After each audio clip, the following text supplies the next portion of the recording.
Sou peregrino aqui, em terra estranha estou, no reino. Bem-vindo ao podcast Estrangeiros e Peregrinos. A mensagem de hoje será apresentada por Dennis Allen. Na reflexão de hoje, eu quero voltar ao assunto da igreja, falando hoje sobre a atitude da igreja em relação ao erro. E no final do episódio, darei a resposta à pergunta 811 e a nova pergunta do dia. O que deve ser a atitude da igreja em relação ao erro? Ou seja, a igreja deve rejeitar coisas erradas? Espera aí. A mera sugestão da responsabilidade da igreja de rejeitar erro frequentemente traz um coro de censura. Pessoas rapidamente citam as palavras de Jesus em Mateus 7, versículo 1, não julgueis, para que não sejais julgados, e sugerem que a igreja deve ser aberta para aceitar todos e todas as ideias, sem censura e sem crítica.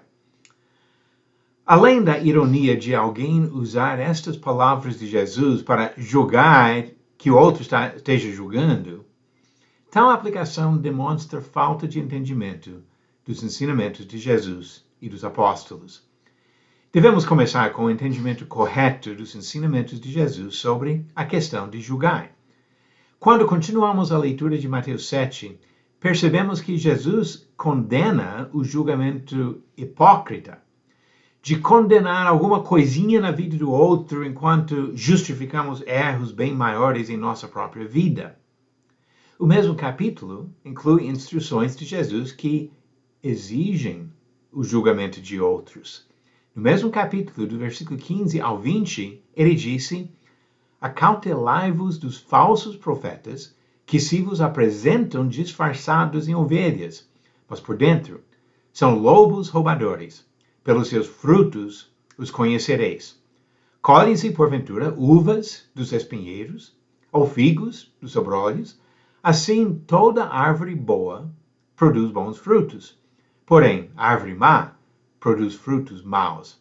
Não pode a árvore boa produzir frutos maus, nem a árvore má produzir frutos bons. Toda árvore que não produz bom fruto é cortada e lançada ao fogo.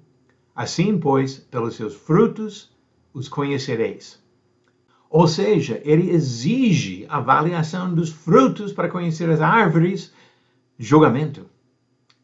Paulo ensinou sobre a mesma responsabilidade quando ele escreveu à igreja em Tessalônica, em 1 Tessalonicenses 5, versículos 21 e 22, julgai todas as coisas, retende o que é bom, abstende-vos de toda forma de mal.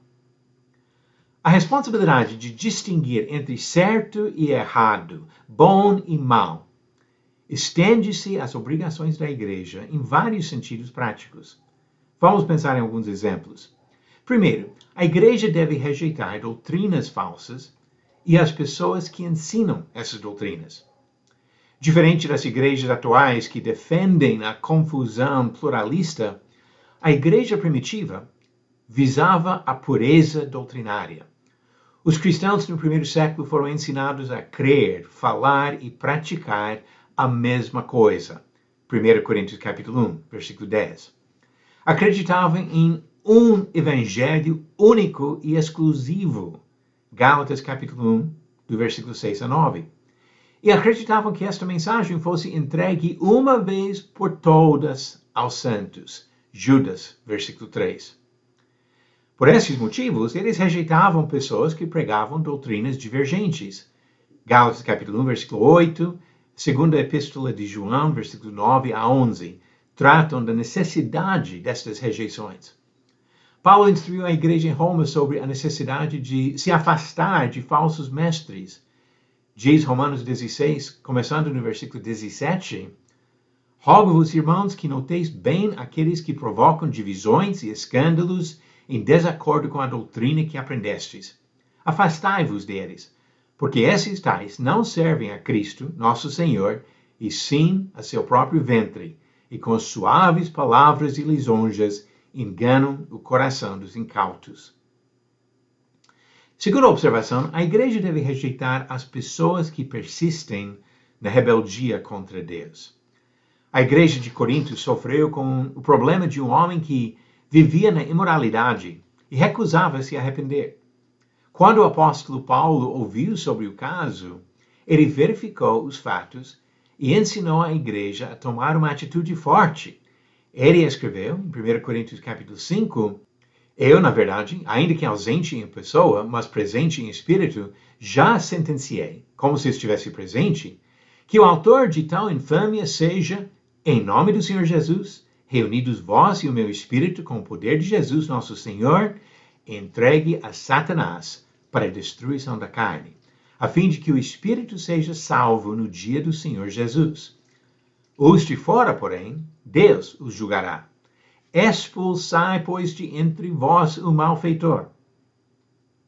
Aos Tessalonicenses, Paulo escreveu, em 2 Tessalonicenses 3, versículo 14, caso alguém não preste obediência à nossa palavra dada por esta epístola, notai-o, nem vos associeis com ele, para que fique envergonhado. O propósito desses ensinamentos fortes não é de criar uma igreja orgulhosa, cheia de pessoas que se acham superiores aos outros. Cristãos são apenas pessoas perdoadas que buscam agradar ao seu Salvador. Deus deseja, ou melhor, Deus exige um povo santo, uma igreja composta de pessoas que já decidiram abandonar o pecado para servir a Ele. Seus servos não são perfeitos, mas não podem desistir da busca da santidade nas suas vidas. Por esse motivo, precisam ensinar e praticar a verdade e recusar as pessoas que persistem na rebeldia contra Deus. Você acertou a pergunta 811? Quem foi o pai do primeiro rei de Israel? Alternativas: A. Samuel, B. Boaz, C. Quis ou D. José. A resposta, alternativa C. Quis. Diz 1 Samuel, capítulo 9, versículos 1 e 2, que o pai de Saul foi Quis, um homem rico da tribo de Benjamim. Resposta certa, alternativa C. Quis.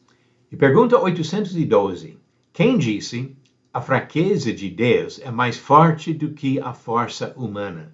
Alternativas: A. Sansão, B. Davi, C. Estevão ou D. Paulo. A resposta no final do próximo episódio de Estrangeiros e Peregrinos. A igreja não deve ser um grupo de pessoas arrogantes e orgulhosos que se acham perfeitas. Mas, na busca da santidade para agradar ao Senhor, ela precisa distinguir entre certo e errado e tomar decisões baseadas nessa diferença entre o que agrada a Deus e o que Deus condena. E assim, vamos rejeitar o erro na prática. Obrigado por nos acompanhar nessa jornada pelas Escrituras. Volte amanhã para ouvir mais uma mensagem do podcast Estrangeiros e Peregrinos. Seguimos pelo mundo a viajar.